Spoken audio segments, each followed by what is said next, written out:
I want to welcome to the program right now, sitting right next to me from Concerned Veterans for America, the Independent Women's Forum, Amber Smith. How are you? Good. I'm happy to be here. I'm happy to have you. And joining us as well, Mr. Kevin Sorbo. All the way back to Hercules, I've been a fan. There you go. Thank you. Now, listen, 7 years of my life in New Zealand. I can't complain. That was a pretty good little gig. And so. You didn't have to dress up like a hobbit.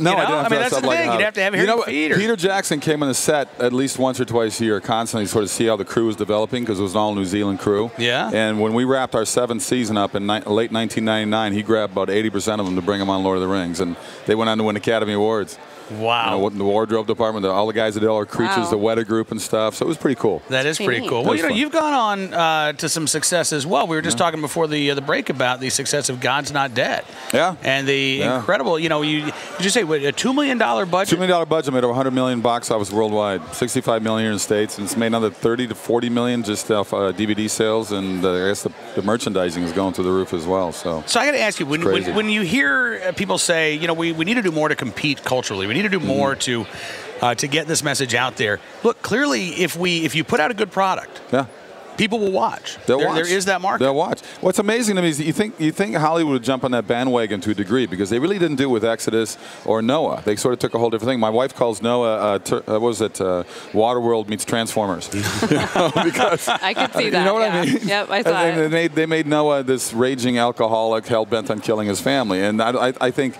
that obviously put people off, because they had a huge opening week in the States, but dropped off 62% the following week.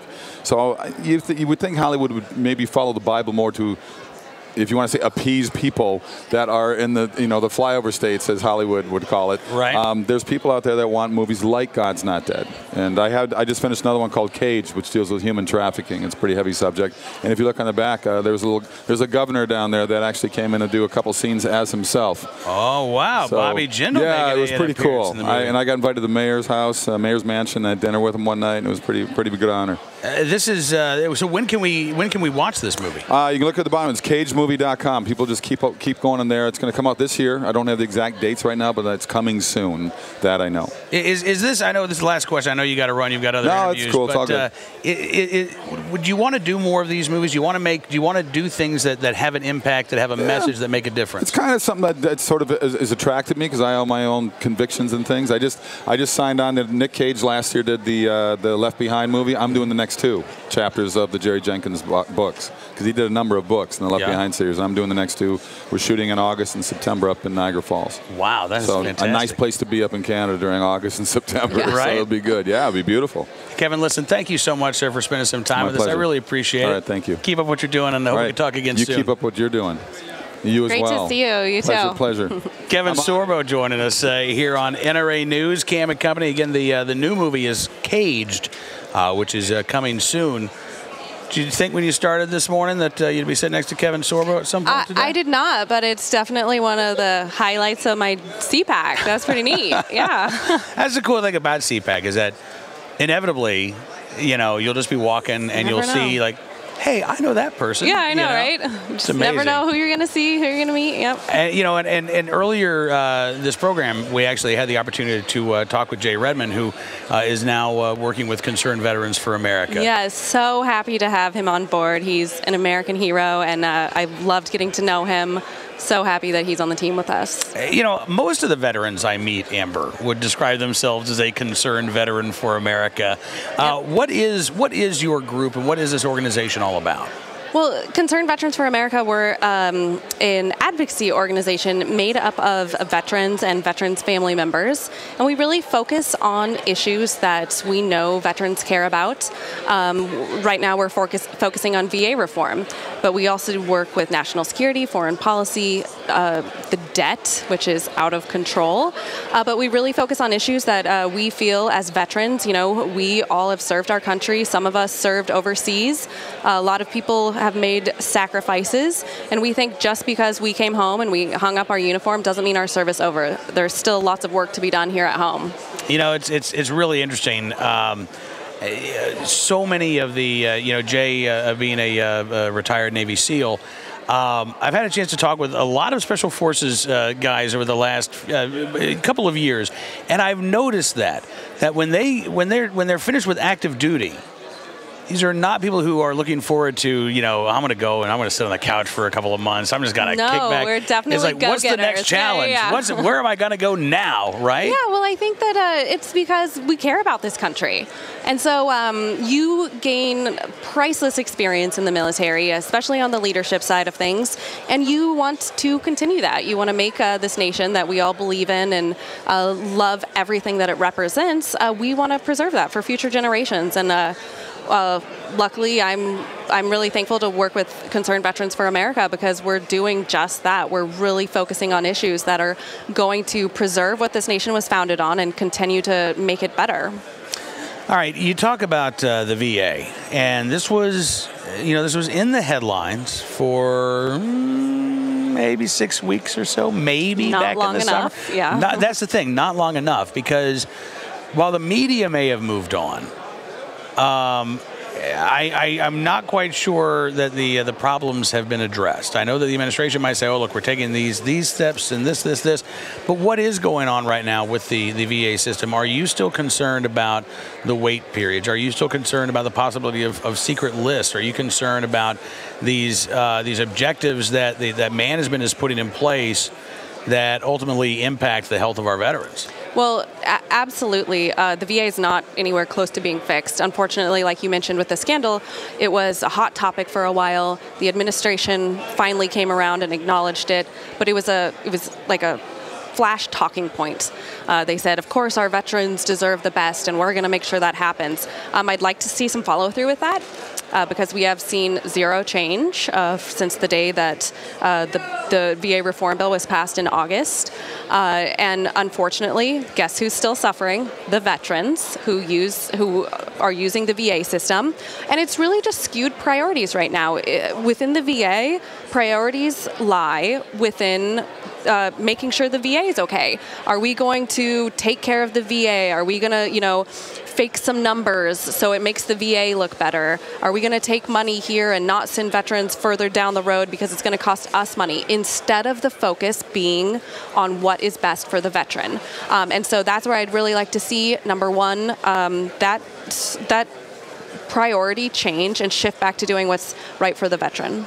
Talk with Amber Smith from Concerned Veterans for America and the Independent Women's Forum. And I have to say, I'm a big fan of both organizations. I just, I'll be right up front with it. We have Julie Gunluck of the Independent Women's Forum on every week, and Sabrina Schaefer. I mean, they're great folks at the Independent Women's Forum. Yeah, they really are. I am thankful to be working with such a great group of women. I've never done that. I've always been in like the Army, a very male-dominated environment. So to work with such hard-working ladies that really are working hard to promote free market principles, I just think it's a great organization. I get to do a lot of military national security work with them, so I'm really enjoying that as well. That is awesome. What's your biggest concern right now? I mean, we talked about the VA system, but when you look at just the problems that this country seems to be facing right now, both foreign and domestic, what keeps you up at night? I'm really concerned with the administration's outlook, lack of concern about our national security right now. They've taken a very lead from behind approach in terms of, I mean, Syria, Russia, Ukraine, Iraq, Afghanistan, the list goes on and on. They very much are just turning a blind eye, and unfortunately I think we're not going to see much change over the next 2 years until President Obama is out of office. I think he's very determined on attempting to contain whatever crises are going on at the moment. He's fine with saying, hey, let's do what we can to just get it out of the news, do whatever we can. Instead of, like, for instance, with ISIS, he's very much in containment mode in terms of any type of strategy that he has come up with against ISIS, instead of defeat, destroy. Yeah, strategic patience. That's an awful phrase, isn't it? No, I don't like it at all. Yeah. No, and you want to know what we really need to get? Like, I would love to see him sort of come to terms with the realities of the world. No one likes war. No one likes war. But you want to know what? Like, you have to face the realities, and that is that evil exists. And right now, that is ISIS. They have a global ambition of an Islamic caliphate, and they're not going to stop. So as we continue to delay any sort of military force outside of, pinprick airstrikes here, there, whenever we feel like it, they are continuing to gain strength. They're continuing to push their ideology and their propaganda, and they're continuing to kidnap people and brutally murder them and behead them and burn them alive. And that's going to continue. They're going to continue to gain strength, gain territory, and gain recruits, gain more people. How do we, again, I mean, it sounds like what you're saying is it's going to take a change in administration. It's got to take a change in philosophy before you really are able to start pushing back and fighting. Yeah, because honestly, it's terrible, but I don't think this administration is concerned with winning. I think they very much keep acting like ISIS isn't that big of a deal.